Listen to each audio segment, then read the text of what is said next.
사랑하는 성도 여러분, 고린도 교회는 부유한 항구 도시 한복판에 세워진 공동체였지요. 사람이 모이는 곳에는 재물이 흐르고 재물이 흐르는 곳에는 다툼이 따라오기 마련입니다. 그런데 그 다툼이 교회 안에서 끝나지 않고 세상 법정으로 옮겨갔습니다. 형제가 형제를 고소하고 믿지 않는 재판관 앞에서 서로의 허물을 들춰내며 싸우고 있었던 것입니다. 바울은 이 소식을 듣고 한탄하며 책망합니다. 그러나 책망으로 끝나지 않지요.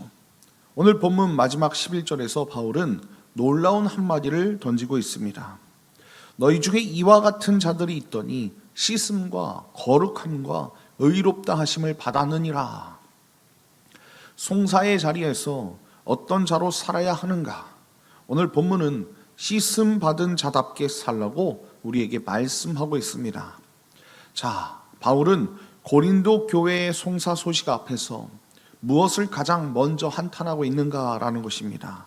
자, 첫 번째는 이것입니다. 첫 번째는요, 성도의 자리를 잊어버린 송사를 한탄하고 있다는 것이지요. 자, 오늘 본문 1절을 읽어보겠습니다. 1절입니다. 너희 중에 누가 다른 이와 더불어 다툼이 있는데 구태여 불의한 자들 앞에서 고발하고 성도 앞에서 하지 아니하느냐. 아멘. 자, 이 구절의 분위기는요, 자, 번역으로는 모두 살아나지가 않습니다. 구태여라고 번역된 이 단어는 사실 직역을 하면 감히 당돌하게라는 그런 뜻을 갖고 있습니다. 그러니까 지금 구태여 불의한 자들 앞에서 고발하고라는 이 말은 어떻게 감히 당돌하게 도대체 그렇게 할 수 있느냐라는 바울의 깊은 탄식이 담긴 표현이라는 것입니다. 바울이 한탄한 이유는 분명합니다. 형제 간의 다툼을 성도 앞에서 풀지 않고 불의한 자들 앞에서 풀려 했기 때문에 그렇습니다. 여기서 불의한 자들이란 단순히 죄 많은 사람을 가리키는 것이 아닙니다. 교회 밖 세상의 법정에 앉아있는 재판관들을 가리키는 거예요. 그들이 불의한 이유는 하나님의 공의가 아니라 세상의 법리와 지혜를 따라 판단하기 때문에 그렇습니다. 자, 2절과 3절을 읽겠습니다. 2절과 3절입니다. 성도가 세상을 판단할 것을 너희가 알지 못하느냐? 세상도 너희에게 판단을 받겠거든 지극히 작은 일 판단하기를 감당하지 못하겠느냐? 우리가 천사를 판단할 것을 너희가 알지 못하느냐? 그러하거든 하물며 세상 일이랴. 여러분, 사도 바울은 성도가 누구인지를 일깨워주고 있습니다. 성도는 장차 그리스도와 함께 세상을 판단할 자리에 앉을 자들이라는 거예요. 보이지 않는 천사까지도 판단할 권세를 받은 자가 우리라는 것입니다. 이것은 우리가 잘나서 얻은 자리가 아닙니다. 오직 그리스도 안에서 입양된 하나님의 자녀, 하나님 나라의 상속자에게 주어진 신분이라는 거예요. 그런데 고린도 성도들은 그 영광스러운 자리를 잊어버린 채 사소한 일상의 이익을 가지고 세상 법정 앞에 줄을 서고 있었던 것입니다. 사랑하는 성도 여러분, 우리는 갈등이 일어나는 순간 가장 먼저 내가 누구인가를 잊어버리게 돼요. 상처가 깊을수록, 손해가 클수록 그 순간에는 오직 어떻게든 이겨야 한다라는 생각만 남는다는 거예요. 그러나 사도 바울은 우리에게 묻고 있습니다. 너희가 누구인지 알지 못하느냐? 씻음을 받고 거룩하다 하심을 받고 의롭다 하심을 받은 자, 하나님 나라의 상속자, 이 정체성을 성령 하나님께서 우리의 마음에 새겨 주실 때 우리는 비로소 갈등의 자리에서 다른 선택을 시작할 수 있음을 여러분들이 잊지 마시길 예수님의 이름으로 축원드립니다. 자, 그렇다면 그 다른 선택은 구체적으로 어떤 모습인가라는 것입니다. 두 번째는 이것입니다. 형제를 위해 차라리 손해를 감수할 수 있다는 거예요. 자, 7절을 읽어보겠습니다. 7절입니다. 너희가 피차 고발함으로 너희 가운데 이미 뚜렷한 허물이 있나니 차라리 불의를 당하는 것이 낫지 아니하며 차라리 속는 것이 낫지 아니하냐라고 말씀하고 있습니다. 여러분, 이 구절에서요, 뚜렷한 허물이라고 번역된 표현은 원문에서 매우 강한 단어로 또 쓰여져 있어요. 완전한 실패, 법정 용어로는 완전한 패소라고 쓰여져 있습니다. 사도 바울은 무엇을 말하고 싶었던 것입니까?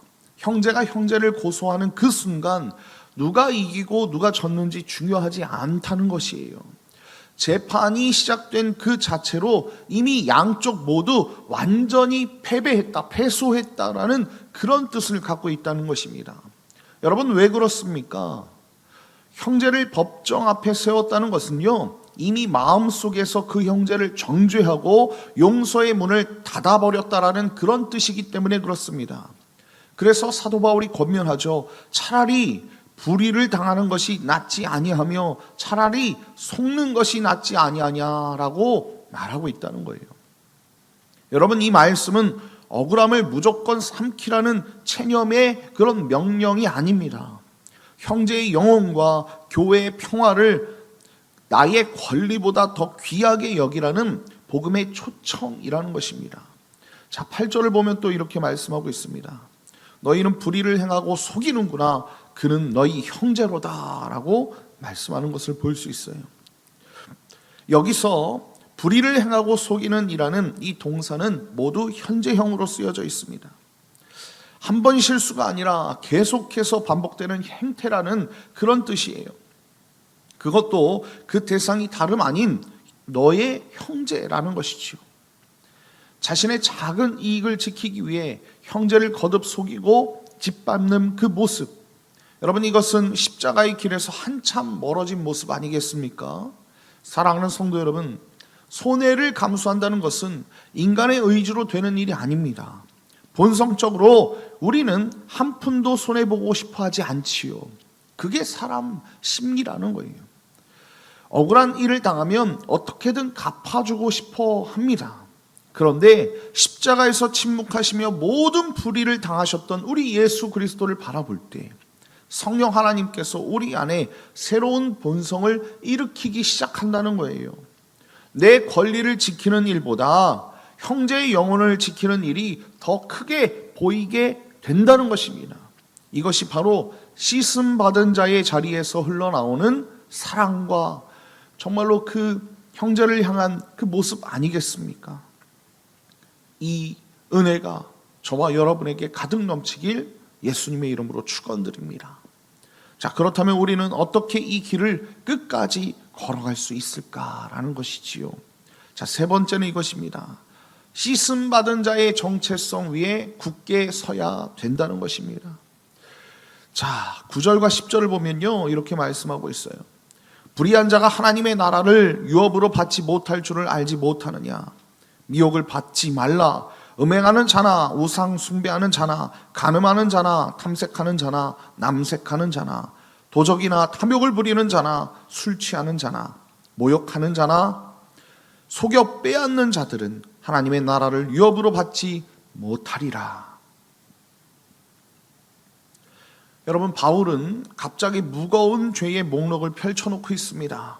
음행, 우상, 그리고 간음, 탐욕, 도적, 속여 뺏는 자. 이 목록은 단순히 성도들을 정죄하기 위한 칼이 아닙니다. 바울이 진짜로 말하고 싶었던 한마디가 바로 그 다음 절에 등장하고 있어요. 자, 11절입니다. 너희 중에 이와 같은 자들이 있더니 주 예수 그리스도의 이름과 우리 하나님의 성령 안에서 씻음과 거룩함과 의롭다 하심을 받았느니라. 아멘. 자, 핵심은 단 두 글자에 있습니다. 있더니라는 과거형이에요. 너희가 한때는 그런 자였다. 그러나 지금은 아니다. 그 뒤에 이어지는 세 동사를 한번 보십시오. 씻음을 받았다, 거룩하다 하심을 받았다, 의롭다 하심을 받았다. 여러분, 세 동사가 모두 수동태로 되어 있습니다. 내가 씻은 것이 아니에요. 저와 여러분이 어떻게 해서든 씻어서 된 것이 아닙니다. 하나님께서 우리를 씻어 주신 것입니다. 우리가 거룩해진 것이 아니에요. 하나님께서 우리를 거룩하다 하신 것이에요. 이것이 수동태입니다. 우리가 의로워진 것이 아닙니다. 하나님께서 우리를 의롭다 하신 것입니다. 웨스트민스터 신앙 고백이 고백하는 대로 구원은 처음부터 끝까지 하나님의 주권적인 은혜의 사역이라는 거예요. 사랑하는 성도 여러분, 오늘 본문이 우리에게 주는 가장 큰 위로는요, 있더니라는 이 한 단어에 있다는 것입니다. 우리도 한때는 9절과 10절의 목록 가운데, 그 죄의 목록 가운데 어딘가에 이름이 적혀 있었던 사람들 아닙니까? 탐욕이 우리의 마음을 지배했고, 속이는 일에 우리가 정말로 너무나도 열심을 냈고, 그리고 형제를 짓밟고 양심을 속였던 그 모습들, 그 자리에서 우리를 건져내신 분이 누구입니까? 바로 우리 주 예수 그리스도 아니십니까? 이제 우리는 있던 이의 사람들이라는 거예요. 과거가 우리를 정의하지 않습니다.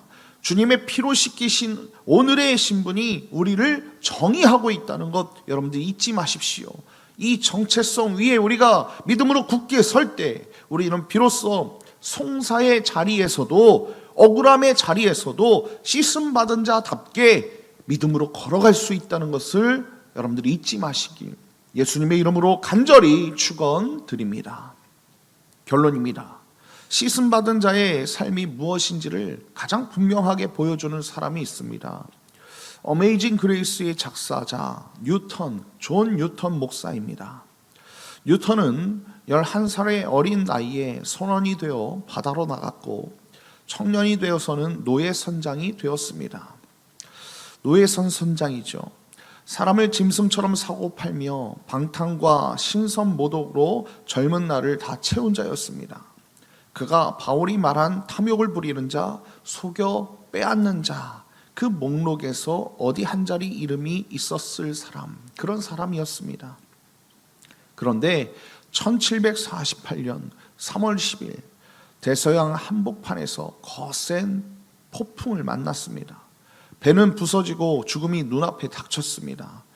그 죽음의 문턱에서요, 뉴턴은 처음으로 하나님을 향해 부르짖었습니다.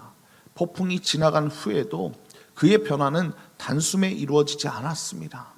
수년에 걸쳐 하나님의 말씀과 섭리가 그를 붙드셨고, 마침내 그는 노예선 선장의 자리에서 내려와 복음의 종이 되었습니다.